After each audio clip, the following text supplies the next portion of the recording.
compra do imóvel, escritura em registro.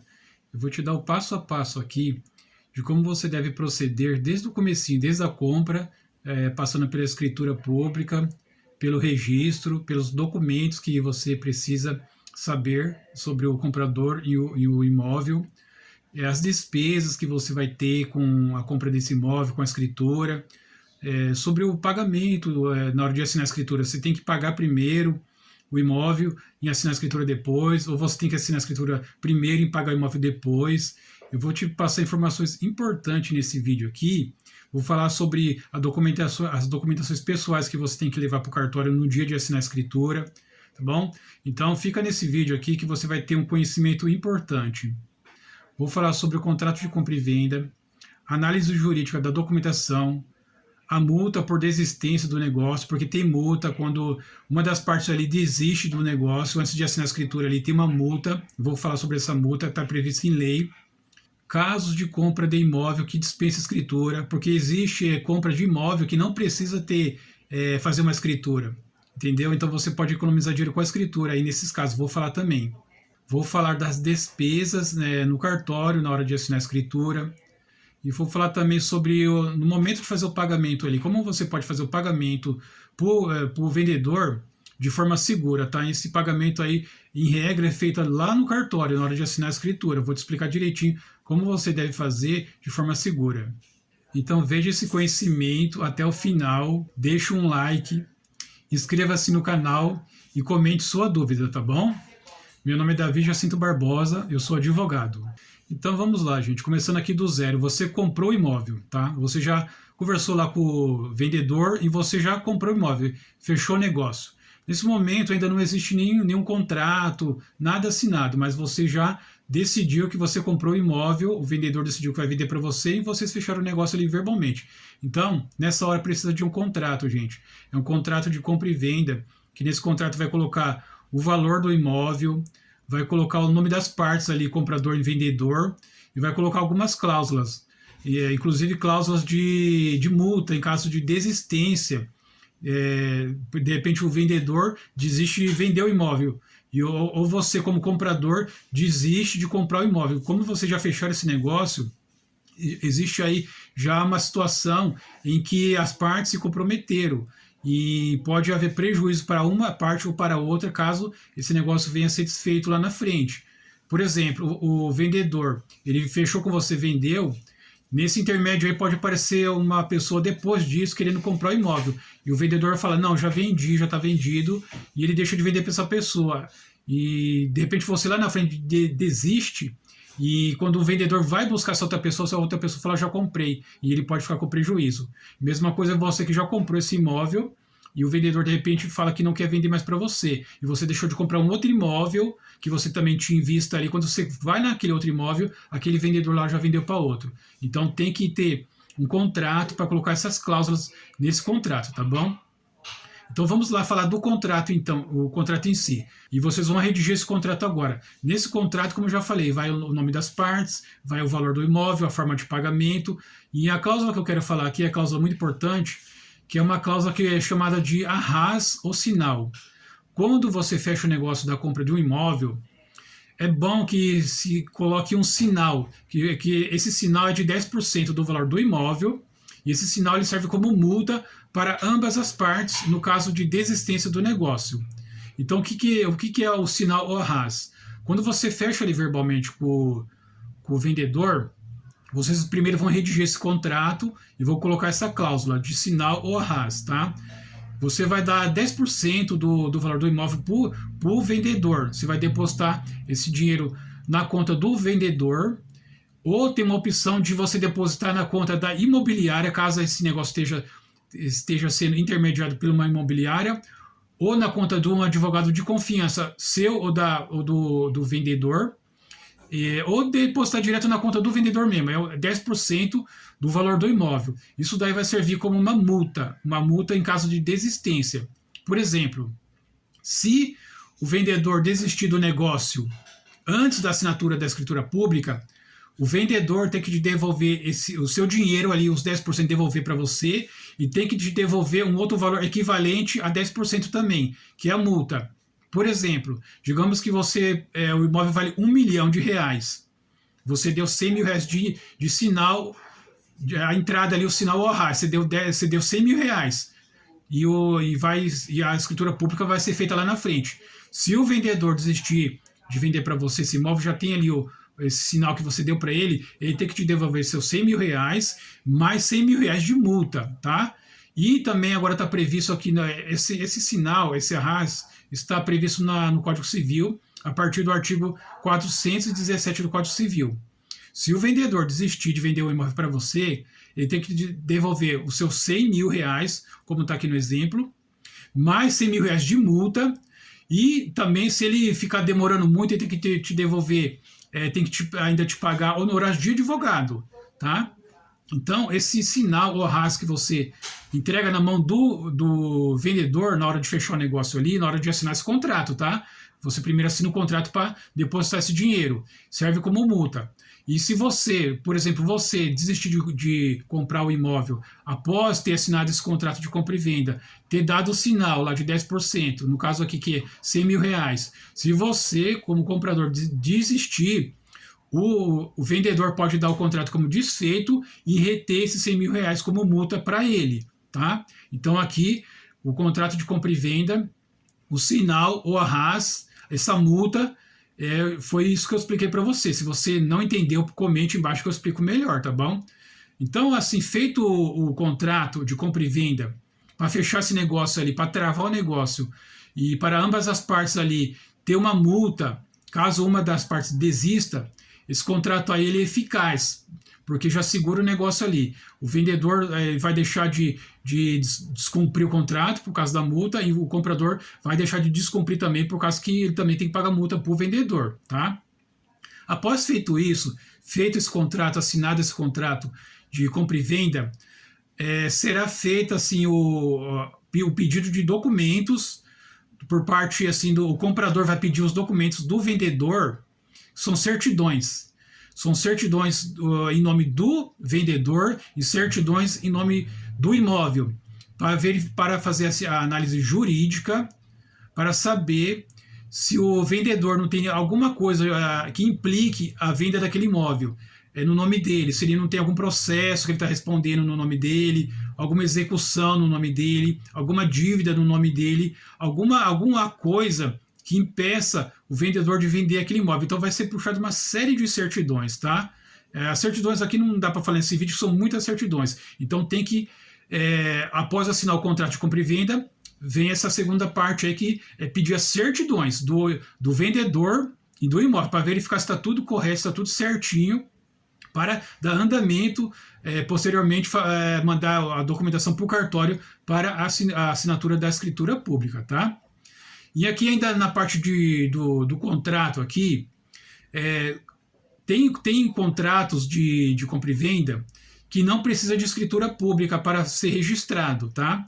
Se, por exemplo, um contrato de compra e venda, o valor do negócio ali é de até 30 salários mínimos, e 30 salários mínimos hoje, estou falando no ano de 2025, é um contrato de R$ 45 mil, 540. Se você comprar um terreno ou um imóvel e você fazer esse contrato de compra e venda e ficar nesse valor aqui de até 30 salários mínimos, você não vai precisar fazer escritura pública, porque esse contrato ele serve para ir direto para o cartório de registro de imóveis para poder registrar o imóvel no seu nome, seja aquele terreno ali ou até algum imóvel também, que no Brasil aí de repente lá pelos interiores do Brasil aí pode achar imóvel nesse valor aí de R$ 45 mil, 540, tá? Então dispensa escritura pública aqui nesse caso, só que tem que ser feito um contrato de compra e venda muito bem feitinho, pedir todas as certidões em nome do comprador, em nome do vendedor, tá? Do imóvel, para ver se está tudo certinho para poder fechar esse negócio aí e registrar o imóvel no seu nome, tá? Então, feito isso, feito o contrato de compra e venda ali assinado, pede as certidões. Se tiver tudo ok, aí vai para o próximo passo, que é falar sobre escritura pública, que eu vou falar a partir de agora, tá? Sobre escritura pública. E essas certidões, que são uma série de certidões que o vendedor tem que fornecer, isso aí tem um custo. Em regra, a praxe é que o vendedor pague os valores dessas certidões, tá? É uma praxe aí no mercado.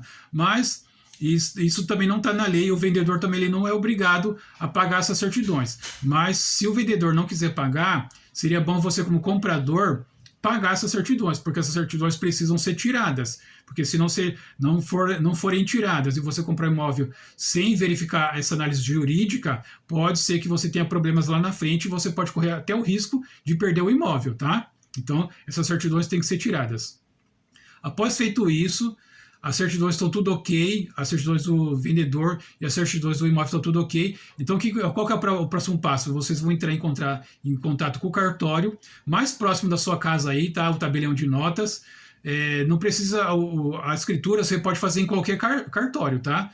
Por exemplo, se você comprou um imóvel aqui em São Paulo e o vendedor está lá na Bahia e você foi até a Bahia para negociar com ele, você pode fazer a escritura pública lá na Bahia, tá? Assinar essa escritura pública lá na Bahia. Só que o registro desse imóvel que é aqui de São Paulo tem que ser registrado aqui em São Paulo, no cartório da circunscrição desse imóvel, tá? Aqui, cada região aqui de São Paulo, no município de São Paulo, tem os seus cartórios, no estado de São Paulo também seus cartórios de registro de imóveis. É sempre no cartório de registro de imóveis que se registra na circunscrição daquele imóvel ali que você comprou, tá? Então vamos dando sequência aqui. Você entrou em contato com o cartório para fazer o orçamento da escritura, tá? Então você, como comprador, você vai ligar para o cartório, vai entrar em contato, vai pessoalmente conversar lá com o tabelião ou com o escrevente para fazer o orçamento da escritura. O orçamento da escritura, você vai pagar os emolumentos de tabelião, você vai pagar o ITBI, que é o imposto, tá? E você vai pagar o registro do imóvel, que é o registro para passar o imóvel do nome do vendedor para o seu nome que é comprador, tá? Então, como é que é feito isso? Você entrou em contato com o cartório e pediu para ele o orçamento. Então, você vai ficar sabendo quanto que você vai pagar na escritura, no ITBI e no registro. Quem paga essas despesas são o comprador, tá? Quem está comprando imóvel tem que pagar essas despesas. Não existe falar que o vendedor vai pagar, tá? É o comprador que paga. Mas nada impede também de numa negociação você combinar com ele e ele pagar também, tá? Nada impede. Mas a praxe sempre, aqui é 99% o comprador paga essas despesas, tá? Então lá no dia de assinar a escritura, você vai até o cartório junto com o vendedor para assinar a escritura, tá? Lá no cartório, você precisa levar seus documentos pessoais, que não pode faltar, ó, o seu RG original, tem que estar em bom estado, com menos de 10 anos. Você leva também um comprovante de residência, porque no dia de assinar a escritura, se você não tiver firma aberta nesse cartório, onde vai ser assinada a escritura, você vai ter que abrir firma. Então, lá você vai ter que entregar o seu RG. Geralmente os RG de hoje tem o CPF já, né? Então você entrega o seu RG com o CPF ali. Se não tiver o CPF no RG, tem que levar o RG e o CPF original e um comprovante de residência, que é o endereço onde você mora. Lá vai ser aberto um cartão de firma. Você vai assinar nesse cartão de firma 2 vezes, e isso é abertura de firma, tá? E fica lá a cópia do seu RG, ele vai tirar a cópia do seu RG, do seu comprovante de endereço e do seu CPF, e isso vai ficar arquivado lá no cartório. Então, o que é a firma? É quando você assina ali naquele cartão, você abriu firma, e você vai ter que assinar na escritura, igualzinho você assinou no cartão, por depois o tabelião olhar lá no seu cartão onde você assinou, e olhar lá na escritura onde você assinou, para falar, não, quem assinou a escritura foi realmente essa pessoa, porque a assinatura aqui bate. A assinatura está igual. É isso que é abrir firma e assinar e o tabelião ver que aquela assinatura daquele documento é a sua assinatura, tá? Porque você abriu firma. Então, feito isso, você e o vendedor vão assinar essa escritura no cartório. E como que, assim, aí fica aquela dúvida, mas como é que eu faço? Eu pago primeiro o valor do imóvel e assino a escritura, ou eu assino a escritura e depois pago o valor do imóvel? Porque às vezes ocorre essa divergência entre comprador e vendedor. Na hora do comprador e do vendedor assinar a escritura e ainda não foi feito o pagamento do imóvel, pode haver uma divergência ali, um exigindo do outro que cumpra a sua obrigação primeiro, antes de assinar a escritura. O vendedor pode exigir que o comprador faça o pagamento para ele poder assinar a escritura. E o comprador também pode exigir que o vendedor entregue a chave em posse do imóvel antes dele fazer o pagamento. E pode ficar essa divergência aí. Então, quem tem o dinheiro na mão ali, às vezes tem medo. Fala, vou depositar na conta dele o dinheiro para depois ele assinar, e pode criar um impasse, ele não querer fazer esse pagamento antes. Então, por parte do vendedor, ficaria mais fácil assim, o vendedor aceitar assinar a escritura para depois receber o pagamento. Mas para ele se resguardar, o que ele pode colocar? Ele pode colocar uma cláusula na escritura, uma cláusula assim, essa escritura só terá efetividade após o pagamento. Então, o que ele faz? Ele colocou essa cláusula na escritura, ele pode normalmente assinar a escritura, tá? E aí o comprador também vai assinar a escritura ali, e aí o comprador vai fazer o pagamento, lógico. Mas se o comprador, de repente, não fazer o pagamento, aquela escritura não vai ter efeito nenhum, porque o vendedor, apesar dele ter assinado a escritura, tem uma cláusula lá que diz que essa escritura só vai ter efetividade após o pagamento, que é quando o dinheiro entra na conta dele. Então, vocês podem colocar dessa forma. Ou os dois assinam ali, primeiro assina o comprador e o vendedor, e a escritura fica na mão do escrevente, do tabelião ali. E o tabelião segura a escritura e agora faz o pagamento. Aí quando o comprador pagar o vendedor, aí quando o vendedor olhar na conta dele e ver que o dinheiro está lá, aí ele entrega a escritura para o comprador, tá? Como que esse pagamento vai ser feito de forma segura? Você vai fazer esse pagamento sempre na hora de assinar a escritura no cartório, e esse pagamento está dentro do cartório, tá? Você vai pagar na hora ali. Você vai ligar para o seu banco, para o seu gerente, isso já deve ter sido combinado antes. Na hora que você assinou a escritura ali, você vai ligar lá para o seu gerente e vai falar para ele, pode fazer o pagamento que o vendedor já assinou a escritura, pode fazer a transferência do dinheiro. Seria o TED ou Pix, né? Para poder ali, a partir de alguns minutos, esperar alguns minutos e conferir, se o comprador conferir, se o dinheiro entrou na conta dele, tá? Então, feito dessa forma, já foi assinada a escritura, já foi feito o pagamento. O próximo passo aqui é o registro. E, olha, é muito importante você que está comprando imóvel, após ter assinado a escritura ali, você já pagou o imóvel, você tem que pegar essa escritura e mandar para o registro o mais rápido possível. Porque no momento ali que já foi assinada a escritura, o comprador vai embora, o vendedor vai embora e fica ali no cartório a escritura assinada. Dessa escritura assinada vai ser emitido um traslado que vai para o cartório para registrar. Porque a escritura mesmo, ela fica num livro arquivada no cartório, ela fica ali eternamente. A assinatura ali, a caneta ali, fica ali eternamente. O que vai para o cartório é um traslado, que é uma espécie de uma cópia dessa escritura, que o tabelião emite num papel especial, que o tabelião assina, e esse traslado dessa escritura vai para o cartório de registro de imóveis para poder ser registrado, tá? Lá no cartório, quando termina essa assinatura dessa escritura, você já pagou o valor dos emolumentos da escritura, você já pagou o valor do ITBI, e você já pagou, assim, o que seria bom você fazer, você como comprador, já paga para o tabelião ali o valor do registro, porque geralmente, pelo menos aqui em São Paulo, o tabelião ele envia para o cartório de registro de imóveis o traslado da escritura para ser registrado. Então você já paga ali para o tabelião o valor do registro, ele vai te emitir recibos, tá? E o tabelião manda esse traslado para o registro de imóveis, lá vai ser registrado, a propriedade do imóvel que está no nome do vendedor vai passar para o seu nome, e depois esse traslado vai ser devolvido para o cartório, para o tabelião de notas, junto com a matrícula, já com o seu nome ali embaixo, como novo proprietário do imóvel. Por que eu falo para você que você, assim que assinar a escritura, você tem que mandar para o registro o mais rápido possível? Porque pode ocorrer que esse vendedor, se ele tiver uma má índole, ele pode vender esse imóvel de novo para outra pessoa. Porque enquanto você não registra a escritura no seu nome, o vendedor continua sendo proprietário do imóvel. Tá? Não adianta você ter apenas uma escritura na sua mão ali. Você vai ter apenas o imóvel e a posse dele. Mas você não vai ser proprietário. Porque proprietário é só quem tem o nome lá na matrícula do registro do imóvel. Então, se lá na matrícula do registro do imóvel continuar o nome daquele vendedor, você não é proprietário. E ele pode fazer o que ele quiser com esse imóvel. Ele pode vender para outra pessoa, ele pode dar esse imóvel como garantia de uma dívida, ele pode fazer inúmeras coisas, tá? Porque ele continua sendo proprietário. E quando ele pega essa matrícula lá no cartório de registro de imóvel, puxa lá, apesar dele já ter vendido o imóvel entregado, mas lá na matrícula está o nome dele como proprietário, porque você ainda não registrou, ele vai fazer o que ele quiser com esse imóvel, tá? Então, registre, porque já ocorreu isso no Brasil. E vamos pegar porventura que você não registrou e o vendedor de má índole vendeu para outro.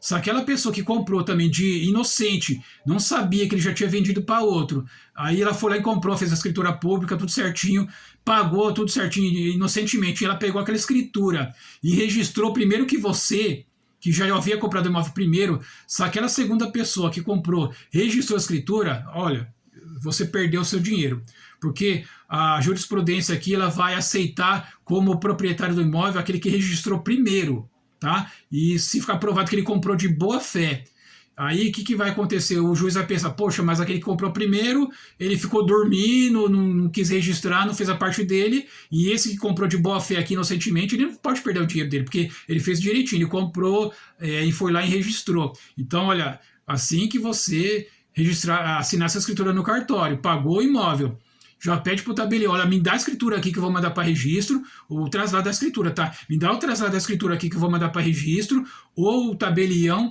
manda você paga o tabelião, ele manda esse traslado para registro, tá?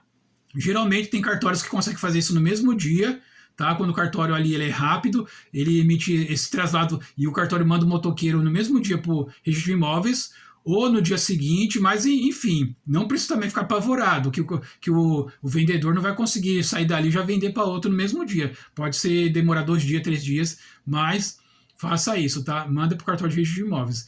Enfim, deu tudo certo, o vendedor ali é uma pessoa de boa índole, deu tudo certinho, o cartório lá de registro de imóveis registrou o imóvel, colocou seu nome na matrícula, você é o novo proprietário, o tabelião de nota vai estar ligando para o cartório de registro de imóveis, conferindo, ó, já registrou, manda para mim de volta. Aí o tabelião manda o motoqueiro dele lá, pega essa escritura lá, esse traslado, junto com a matrícula registrada, e vai depois, vem para o cartório isso, e depois o tabelião liga para você falando, olha, senhor João, senhora Maria, pode vir até o cartório retirar sua escritura que já está registrada no seu nome. E aqui terminou toda essa saga aí, tá? Da compra do imóvel, do registro, dos pagamentos, tá tudo. Terminou o vídeo aqui. Então, se você gostou do vídeo, se essas informações foram importantes para você, olha, não deixa de deixar um like, de se inscrever no canal, e se tiver alguma dúvida, comente aqui embaixo que eu estarei respondendo, tá bom? Então, obrigado e até o próximo vídeo.